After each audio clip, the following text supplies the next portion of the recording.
always have to be politically correct in that case? Most certainly not. Because political correctness, I'm afraid, is ruining a lot of the world. Because, yeah, okay, but I say there is no need to be offensive. You can change and disagree with somebody without being up in their face. Nice. I agree. Hello, Timothy. Hi. Thanks for joining us. Okay, Timothy was left for the past 2 times as well. I was asking the new participants in our class how they relate to this to the course, since we were in for a few minutes before. Because I come from Israel, I feel, and we all call each other, even if we've never met before, we go directly, we call each other in our private names. I'm aware of the fact that in different places in the world, people are called Mr. So-and-so or Mrs. So-and-so. And I don't always know that the name that appears on your box on the computer is your real name. So I apologize if I turn to you in a way that is not the way that people usually refer to you. I see the name Hans on your name. Is that how I can call you? Is that okay if I refer to you as Hans? Yeah, sure. You can call me Hans. Feel free. Okay, thank you. And is there anything special that you would like to tell me about how you relate to this subject? The subject of what exactly? Something called that. We're going to be learning something called Shmirat Halashon, which means the guarding of the speech.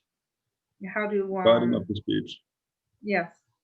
Yes, I think it's important to be diplomatic, you know, to try not to offend people when you express yourself. I think sometimes persons who are very direct might offend people in their community or in their circle of friends, perhaps without the intention of doing so. So it's important to perhaps to think and evaluate, you know, how the effect of one's words will be on another person before one talks. Yes, nice. Thank you. Thank you. Okay, it is 8:01. I'm not asking you, Timothy, since the question was related to people who did not participate in the former classes, just so that I get an idea of what they think they're coming to listen to tonight. Okay, so we will start tonight. We had a 2 lessons that actually explained what the term Shmirat Halashon is about.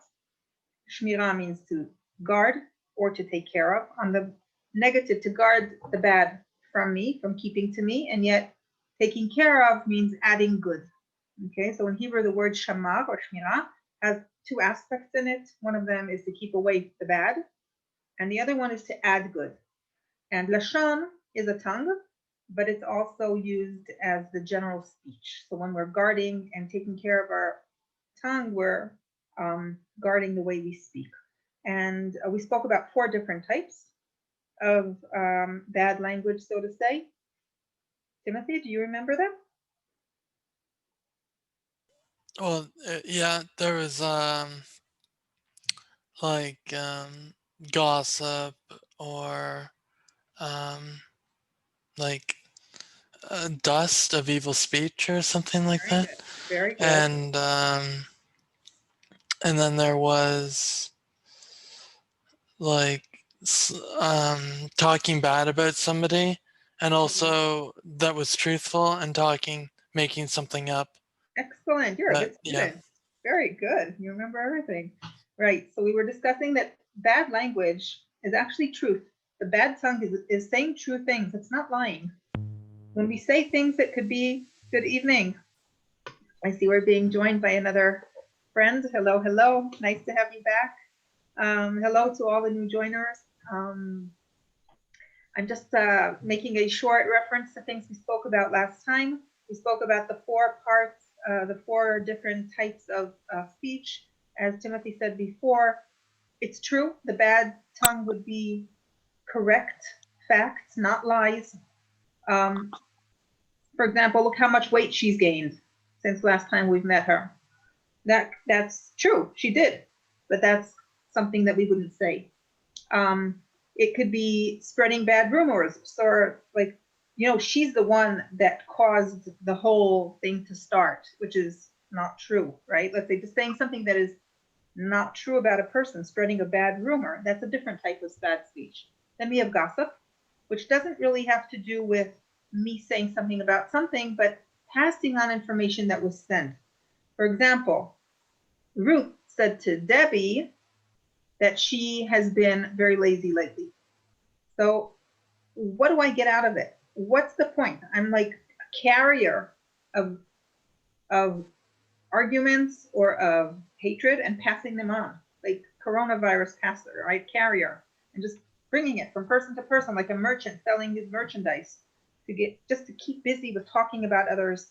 That's forbidden. And the last one was the dust. Dust is more like giving hints, like, oh, you know what happened to Hannah last, you know what, better not discuss that. Okay, or we do not want to say what happened to Jerry the other week. We do not want to talk about that. Again, it brings up the subject, it hints about things that are not worthy of speaking about. So those are the 4 types.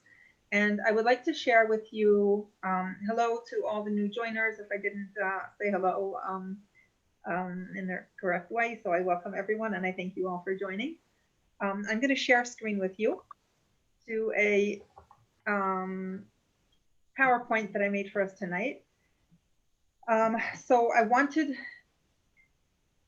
how am I going to do this? Okay, so I'll share something small with you. I was really wondering if I should skip the whole thing of the voting in America, because it's so big and it's the whole world is involved and there's so much to say about guarding the tongue. And how can I give a speech about guarding the language without referring to what's going on tonight? And this might be world changing and who knows. So I still prepared a lesson. So what I decided to do is that have in the back of your mind everything that has to do with tonight's election, with the stuff that went on before, with the debate that happened, with the bad language, and with everything that went on. But we're not going to be really talking about that specifically, but we're going to be speaking about how we meet the correct manner of speaking by us in our home and how we grow from there. Because I believe that the basis of a person starts at home with my parents. And I want to start with a PowerPoint, and I would love to hear from you. I'd love you to add in with your thoughts and what you, how you see this, because it's essential for today's meetings. Okay, really, I'd love to hear your opinions as well. So number 1, Shmirat HaLashon in my private home. That was my plan for tonight, and I will open it up for hopefully. Okay, I hope this works. So the first one, the first slide shows us no place like home. And on purpose, I brought different pictures of home. And I'd like to ask you why you think I brought different pictures. What, you know, this is not kindergarten and I'm not just teaching a child what home means, but still I decided to bring as much place as I had on my slide to show different homes. And why is that, do you think? I would think he's showing different homes because different people around the world have different habitats. They all live in different things. We do not all live exactly the same. Which means what? Which will bring to what? If we all live in different habitats and we have different environments, what will that? We all have different outlooks. We have different points of view. We have a different life and a different home world. Very good. And if the title of the slide says "No place like home," how would that relate to what you're saying? How would that connect? Well, if, for example, the bottom left, as I'm looking at it, is like an English cottage, that would be my sort of home, which I would relate to. I couldn't really relate to the central one, which is the igloo, because we don't have enough snow here for that. Plus, it's a different style of life. Okay, thank you for that. And does anyone else, would someone like to add something to the thoughts? Well, yeah, there's different expectations for different houses, like different culture and stuff like that. So basically, different mannerisms and things like that. And when you say no place like home, I think like we should feel comfortable at home, feel comfortable. Right. So may Can I? Yes, please. I'm new joiner here. First of all, greetings in the name of Lord Jesus. And I'm really very happy. I'm from Pakistan, Lahore. And this is my passion to study the Bible and study the Word of God. And the slides that I saw before a minute, that no place like home.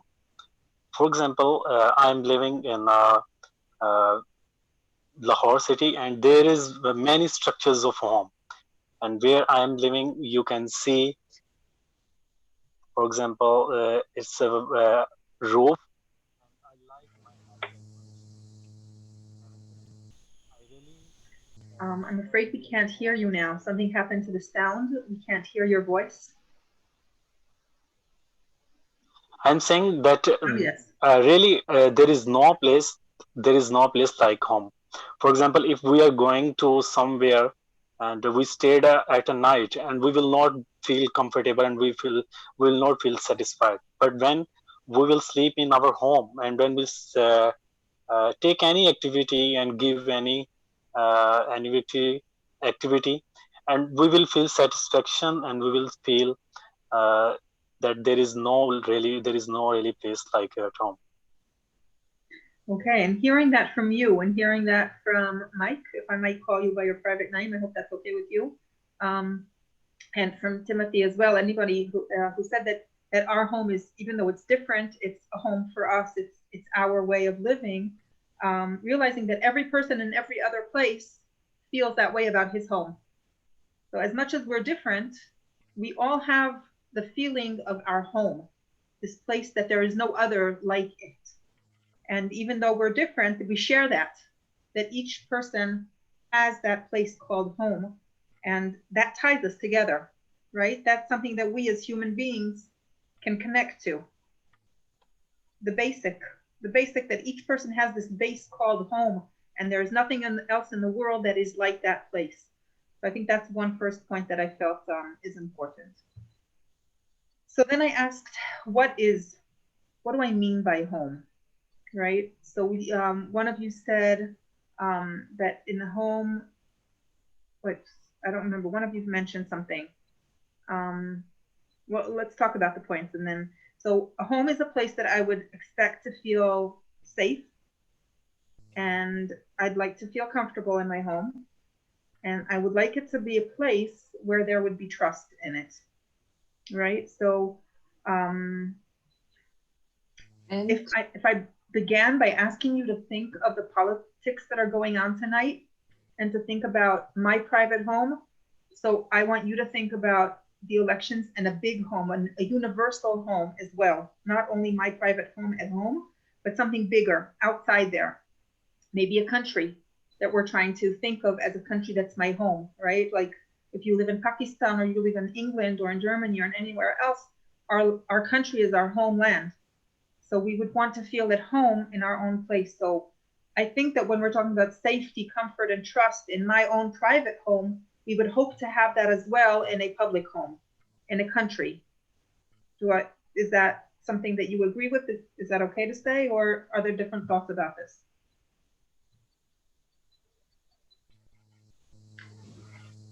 I want to add something. I think the own home is the first place I can take responsibility for my speech, for my behavior, and so on. And then I can take responsibility, for example, in my work or in my environment where I'm living, in my country where I'm living, and so on. But the beginning is at home.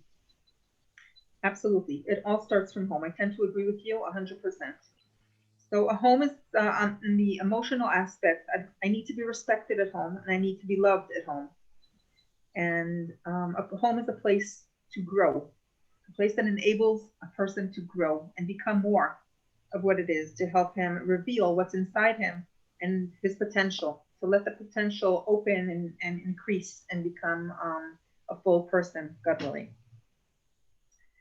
So when we speak about the basics of a home and what we want it to be, I think that one of the things that we need to understand, the way I see it, is that we are all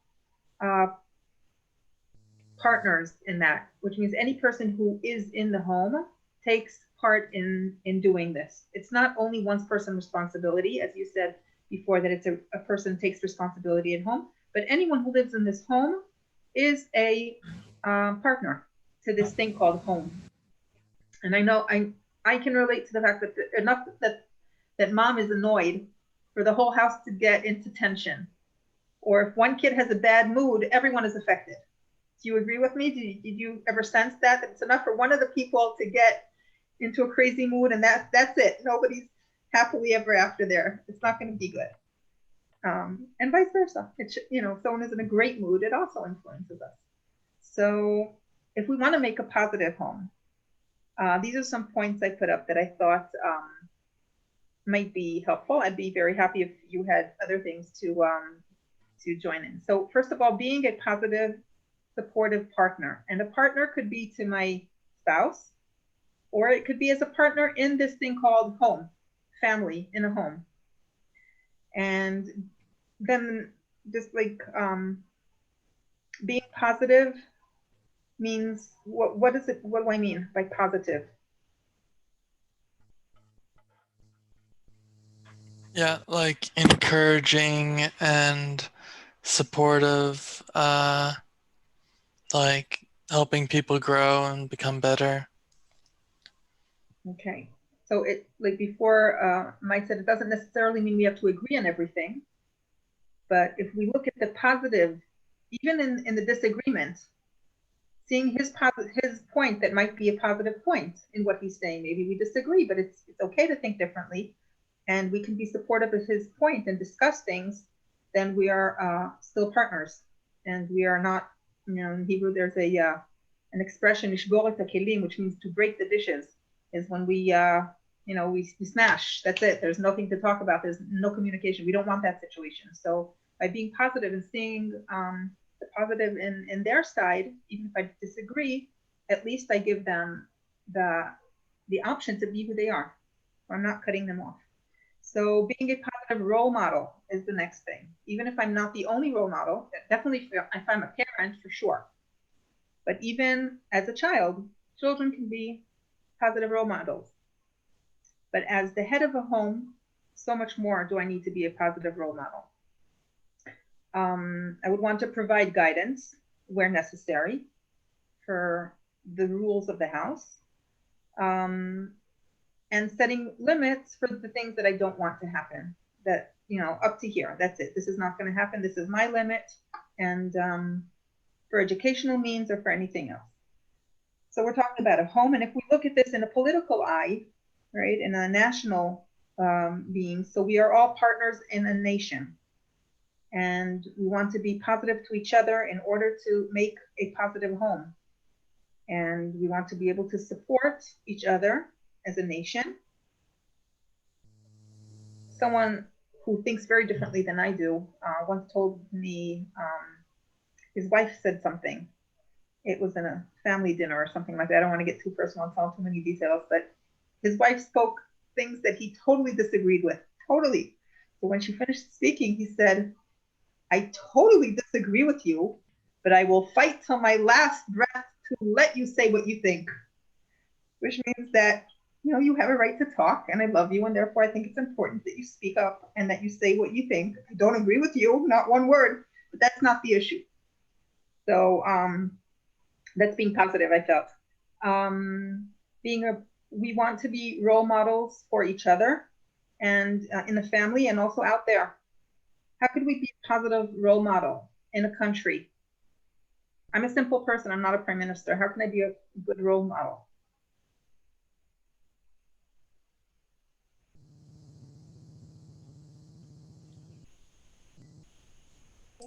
Well,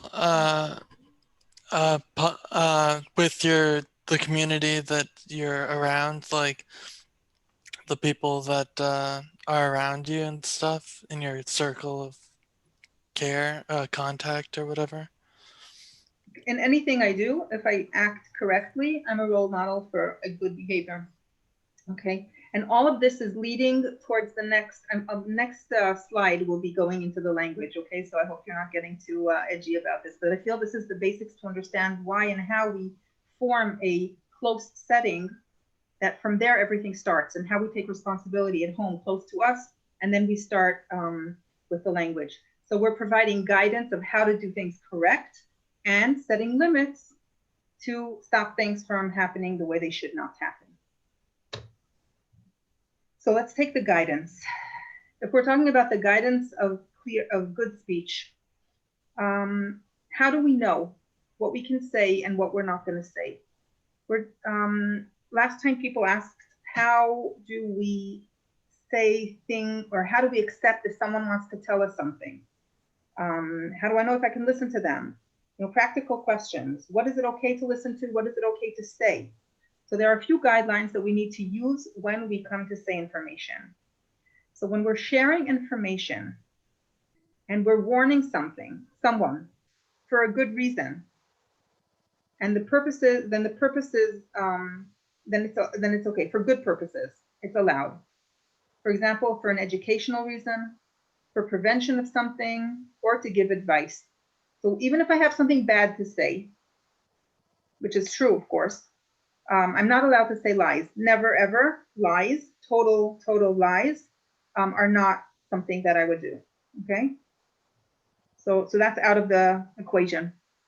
But if we're talking about what kind of talk is permissible, then I would say that if you're sharing this information for a good purpose, a good reason, it's okay if you're doing it for an educational reason, to prevent harm, or to give advice.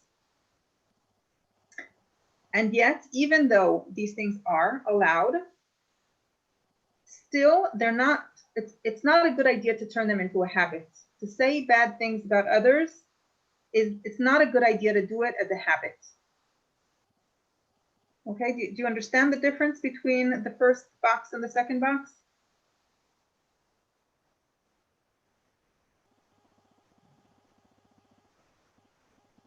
I mean, it is okay to share bad facts about someone. If I want to teach my child, for example, see that kid, he speaks his language is very poor. I would prefer that you would not learn from him and you would not talk that way. And maybe it's even a good idea to not hang out with him too much, because I see that it's influencing you. So that's bad speech. I'm telling that the other kid is not speaking nicely, but I'm doing it in order to educate my own child.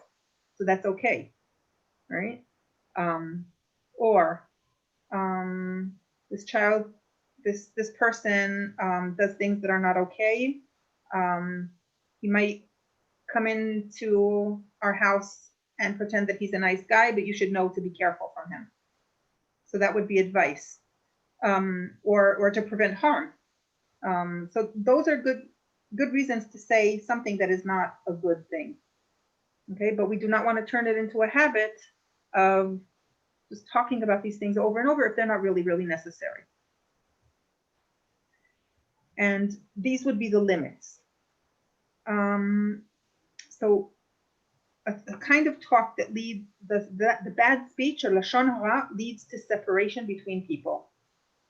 That's the nature of bad speech. That's what it does. You mentioned it before, that it has the potential of causing a split or a break in relationships, and we should know that that's exactly the bad tongue. And it harms three sides: the speaker, the listener, and the one spoken about. They're all affected from it. It brings tension and conflict into the house, diminishing our godly image. because we said that it's not only what I say, but it starts from our brain, from where we speak, how we process information, and it helps us when we think of the bad. It means we're developing negative thinking patterns, and by our sages teach us that when we detect a fault by another person, it's actually a reflection on our own faults. So if I see that that person is extremely impatient, I recognize that by him, that he's an impatient person. It's probably because I have that in myself as well. Or if he asks questions that are inappropriate, or he says things in a funny way or in a way that makes other people feel uncomfortable, I might have that in me as well. And by talking about him and his faults, I'm actually talking about my own faults. I don't know if it's so obvious, but I think it's a little bit a psychological task for us to notice. If we notice faults by others, can we detect the same faults in ourselves? I don't know for 100%, but that's what they tell us, so maybe there's something to it. And the last one would be that speaking bad embarrasses ourselves.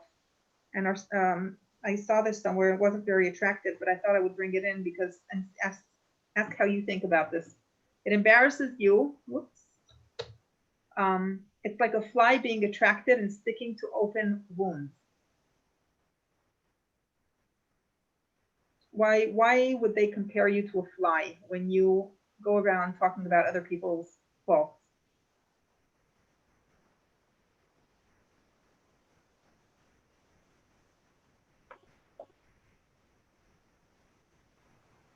Well, I think a person who always talks in a negative manner of other people makes a bad impression of himself. Because if somebody always criticizes, is always negative, then at least I will start avoiding that person. You know, it's a negative energy, it's a negative ambience that that person creates. I agree with you. And when he's talking about the bad things, that's what he chooses to notice. That's what he chooses to spend his time on, speaking and analyzing. And it's like a wound. Nobody likes when they speak about their bad points. None of us like to show in public what's wrong with us. We don't like when other people do it to us. We're not proud of things that we do wrong, but when we do that to others, it's like a fly identifying something wrong, something open, something painful, and sitting on it and doing stuff with it, which is kind of gross as far as I'm concerned. But if that's what we choose to do, then it's in a way, there are others that do that as well, which we would prefer not to see ourselves like. Okay. So now that we know the guidelines, let's see. Once we decide to open our mouth and talk, there are three kinds of speech patterns that we. Okay, so we have over here 3 icons down over here, which show one of them would be okay, one of them is questionable, and one of them is wrong speech. So my words can be either harmful talk, which would be like the fly sticking to the wound, or talking about faults of other people, or making people dislike each other. And that kind of talk is not okay. When is it okay, if I might ask? We mentioned it before. When is it okay to speak this kind of talk, speech? If it's purpose. If it's for a good purpose, if it's for warning someone, if it's to educate a child or a person, or to keep someone out of trouble, then it would be okay to talk that kind of talk. Okay, but just to talk for no reason, if I'm bored, then it's not okay. Then let's go to the small talk. Okay, the Torah brings a few examples of the small talk, and for example, the 3 examples that it brings is, how did this and this pass away? How did so and so? Or what does a king do in his palace? Which means, like, what happens there, and I'll explain that example in the middle box. So the small talk is not necessarily harmful, right? There's no bad information there, but it could lead to questionable understanding, which means I could understand it to good and I can understand it to bad. Things that could be interpreted in controversial ways, and therefore I have to think, could this be said or should I not say it? One of our sages once mentioned, one of the greatest, I don't know if anybody ever heard of the Gaon from Vilna, the genius from Vilna. He was a very knowledgeable Jewish scholar. He lived about 250 years ago. He was really a very, very an amazing person. But one of the things that he learned and taught is that when a person holds the bad words with him, that he doesn't speak bad. He wants to. He has it at the tip of his tongue to say something bad, but he holds back. There's a great amount of pleasure caused up in heaven from that war, the little war that he won. Okay, because it's a war. Sometimes you really want to say something nasty about someone, and we are able to hold back. It's really winning a war. It's those little wars that count, that make us better people, not necessarily big, big battles. So what will determine that middle square? Is it bad? Is it not bad? How should I say it? When should I decide to say it? And there are four, can I make this a little bigger? Yeah. So there are four parts to it. What is the content of the speech? What is my intention when I say it? Who is there to listen? And what are the circumstances that I'm saying it? And if I check all these four things and I find that they're for good reason, then it would probably be okay to say them. And if not, then the question comes in, am I saying it for the right purpose or not? So what is the content? Is it positive content? Is it neutral content? Is it negative content? Then we have the intentions. Okay, so why am I saying this? Is it for a good reason? No reason at all? Is it a negative reason that I'm saying it? Last time I mentioned the kindergarten teacher who said, are you trying to get him into trouble or to keep him out of trouble? So I guess that would be pretty much explaining why, if someone wants to tell on someone, is it to help him or to get him into trouble? Who's listening to me? Are they friends of this person? Do they dislike that person, or do I not know who I'm talking to? And that has a lot to do with what we're saying, with the things that will be said. Are the circumstances that I'm saying this, are they helpful to the person? Are they neutral? Are they harmful? So these would be the four guidelines that I would use to decide how and what to be said. Are there any questions about this one?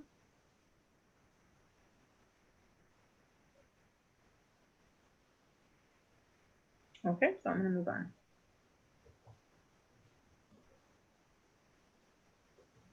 Oh, I don't know what that means. Just a minute, I'm going to check that one out again.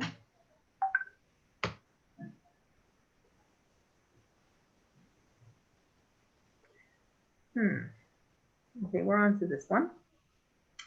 So there would be telling for good purposes, which means in order to save my partner from harm, or guarding one's spouse and family. That would be okay to talk any information that is considered negative, but if it's for a good reason, it's okay. And telling for a negative person probably comes from not using pure speech judgment. It means that I'm talking but not thinking too much before I'm saying what I am, and underestimating the effects of the bad speech. Again, bad speech affects not only me, it reaches many cycles, it spreads, and it causes a lot of damage. And if I underestimate that, I'm part of that cycle of causing so much damage. I wanted to bring two examples of people that are written in the Torah And I called it "The Road to Hell is Paved with Good Intentions." How do you know? What do you know about this? Do you see what I see? Because I don't see you. I kind of got lost.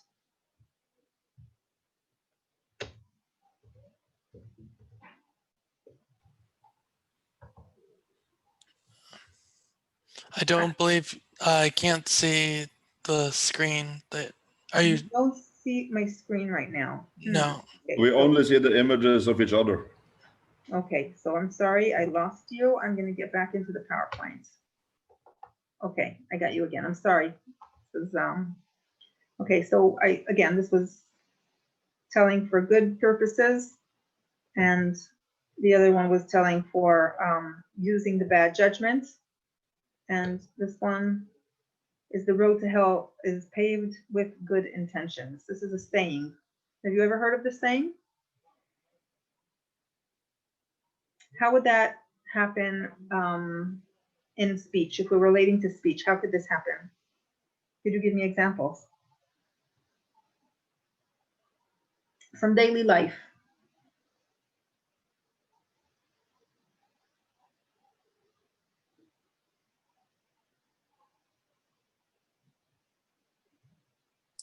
It would be something like, if you are giving too much negative, but trying to be positive at the same time, you are trying to inform people too much, and they will eventually get so annoyed and fed up with you, they'll give up and put you out of the way completely, regardless of your intention.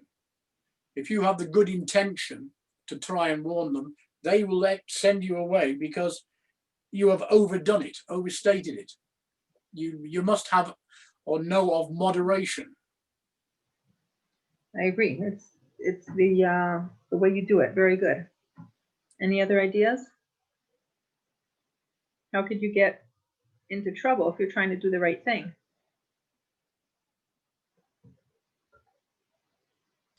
Yeah. If I like, for example, if I said something to the wrong crowd or something, and they didn't really accept me, I could get into trouble.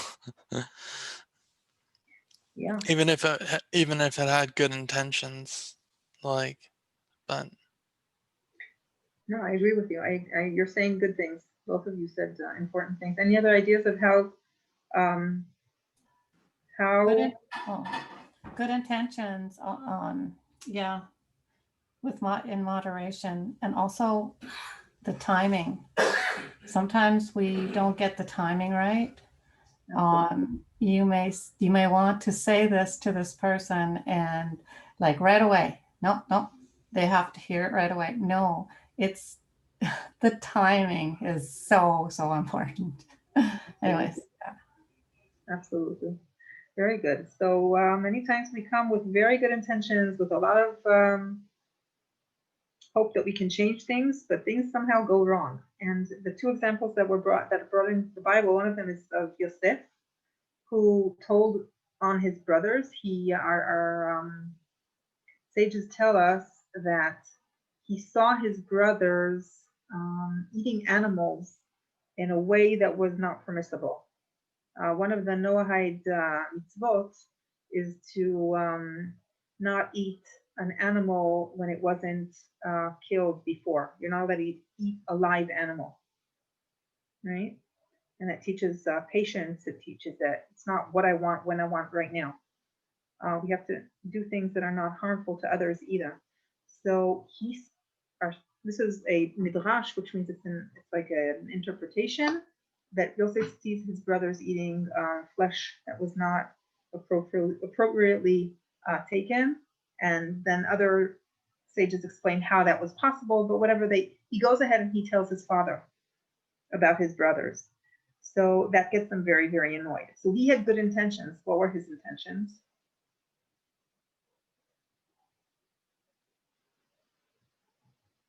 He wanted his father to teach his brothers how to do it correctly. He wanted to get them out of trouble by teaching them the right thing. And he knew maybe that he shouldn't be the one telling them, but maybe the father should. But it wasn't it wasn't accepted well, and we saw the end of the story wasn't very happy for him. Or Miriam, when she discussed her brother with the other brother, when she discussed Moshe with Aaron, do you know what I'm talking about? That part in the Bible where she tells Aaron, why has Moshe in a way divorced his wife?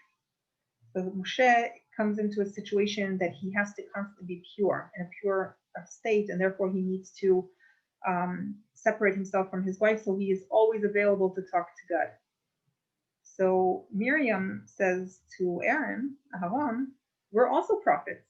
Hashem also talks to us. We're not divorcing our spouses. Why did he divorce Tzipporah? And she, who had a great love to her brother, and for sure she didn't mean to harm him by saying that, and it wasn't even bad. She just mentioned the fact that he left his wife, and maybe he has a chance to go back to her. Maybe it's not a good idea, family help. Even that was considered bad speech, and she was punished. Do you know what I'm talking about? How she was punished?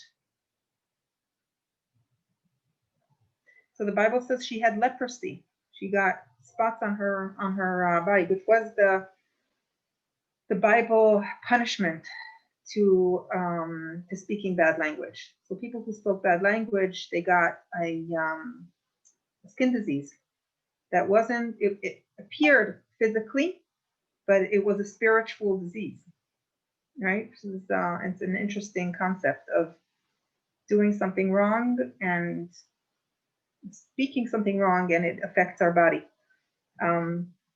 So these are two examples given that the intentions matter, and the timing matters, and who you're saying it matters, and how you say it, and the reason that you're saying it. All these things add in to the rules that we take upon ourselves of how to speak well.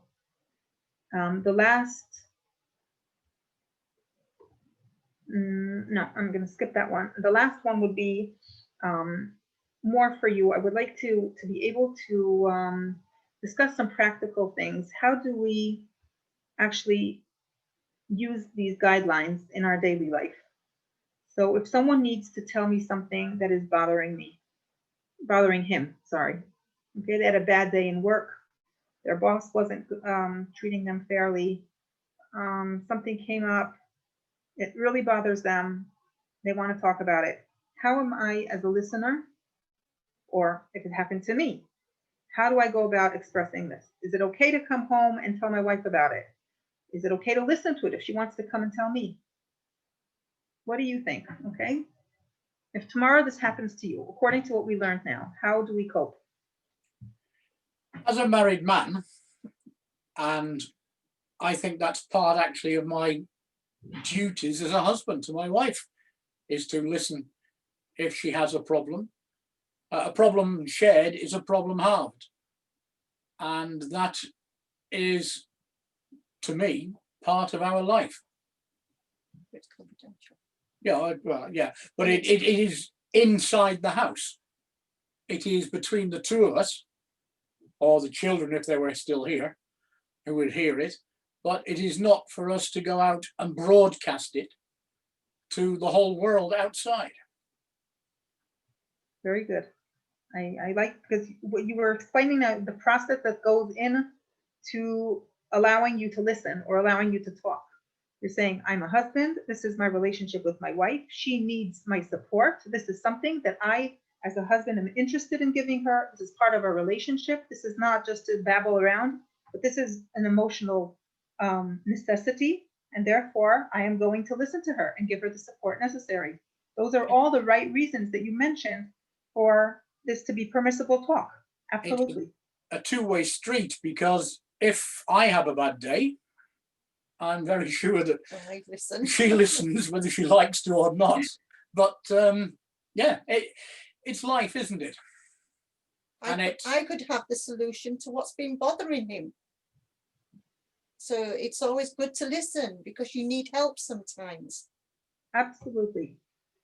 Very correct. Very correct. And that's the place to do it.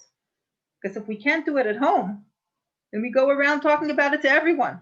And that's not the right way to do it. The right way is to be able to listen, but also as the speaker to know, I'm doing this because I need to be relieved of a problem.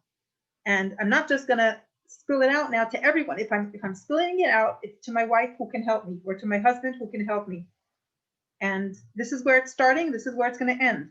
It's not gonna be a whole, just spill it out at everybody who I see so I can let out my anger wherever I want. It's very specific for a good reason, and it's permissible. It's okay, it's good. Okay, anyone else?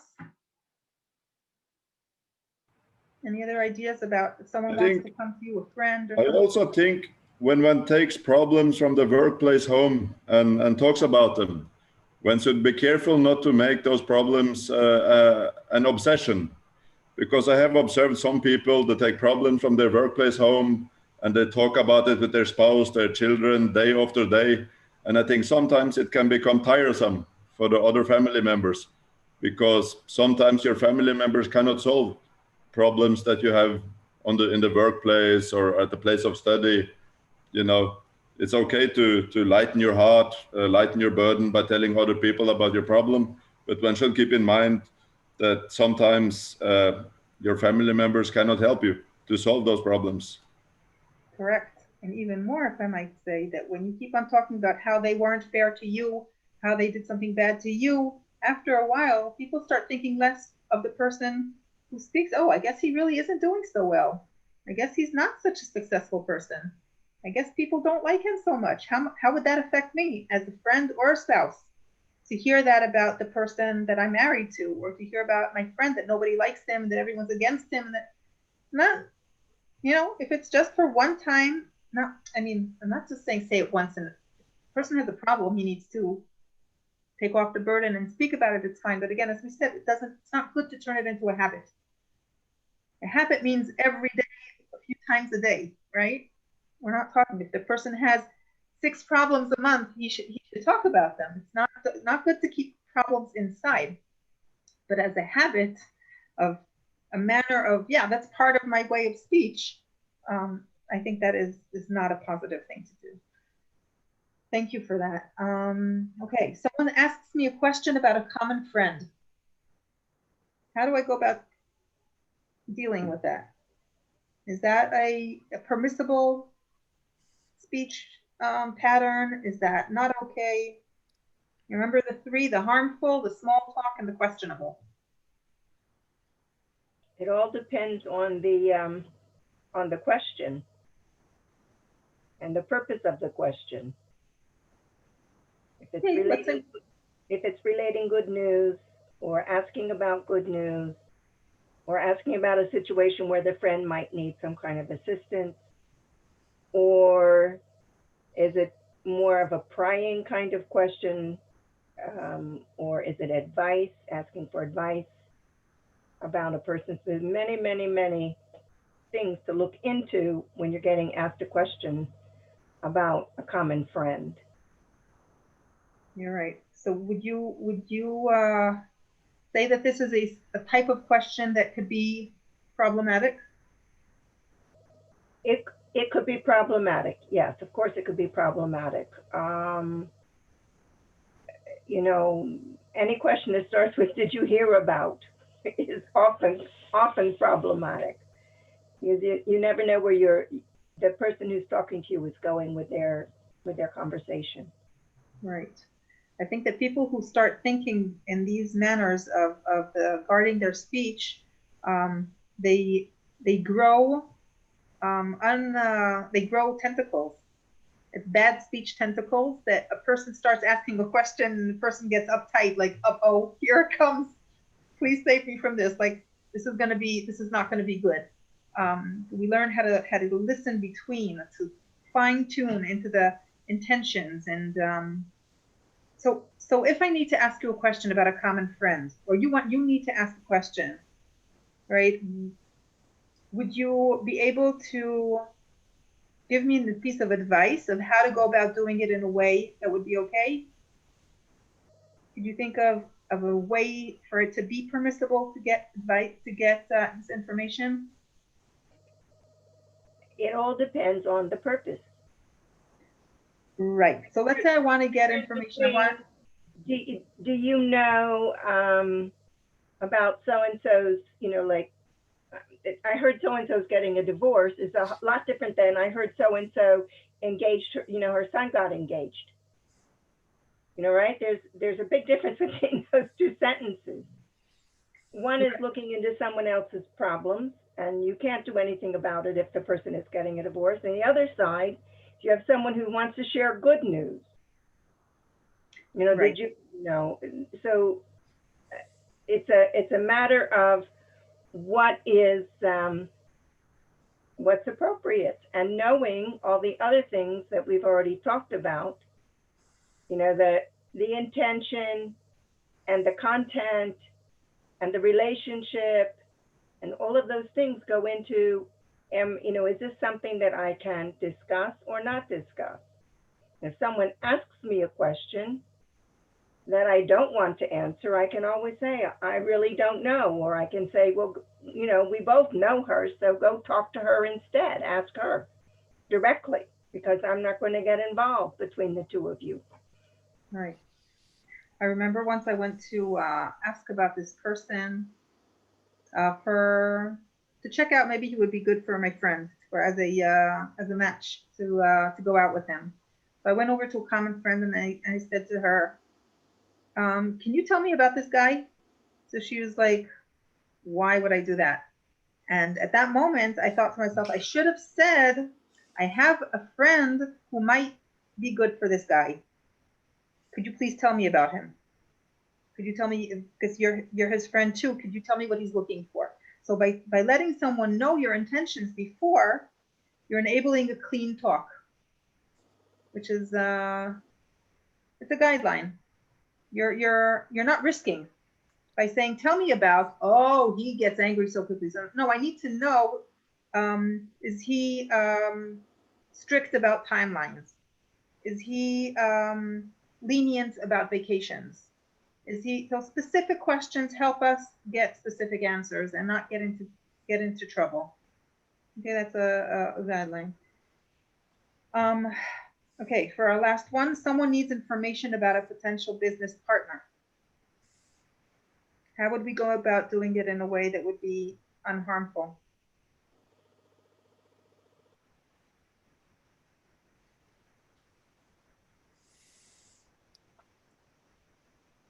I think by just giving an honest and objective answer, telling about the career and the background of the potential business partner. And if he has been into some mischief or unethical practices, then, well, one should perhaps mention it too. Okay. Be correct, be straight, and stick to the facts. Good. Very good. Okay, so there are many questions, many cases. Our life is very filled with surprises and filled with unexpected talk patterns. And I think that if we learn how to take these rules that we've learned about today and keep them in our mind and practice them, then it will help us lead a cleaner speech pattern. And I would like to send you off with a little task for next time. Last time I asked, do you remember what the task was for last time? I gave you like an assignment. Yes, Timothy. Yeah, to look for different times in your speech that I believe it was that you can say something nicer, or looking for what type of speech that is. What type of the 4 types? For the 4 types, were you able to do that throughout the week? No. Well, I did. I found out which one if I do that, I found out which one I use the most. But yeah, just thinking about it. But okay. So I would like you to be able to identify a pattern of bad speech that you hear this week. Something bad that you hear someone saying, something not appropriate, and think to yourself, how could it be said appropriately? How could you fix that talk? How could you take that piece of information you heard and turn it into something that would be okay to say, if at all. If it's a lie, then you know it's something else. But if it's true, how it become okay to say. So that would be next time's challenge. And I will ask you if you have anything else you would like to add before we close up for today.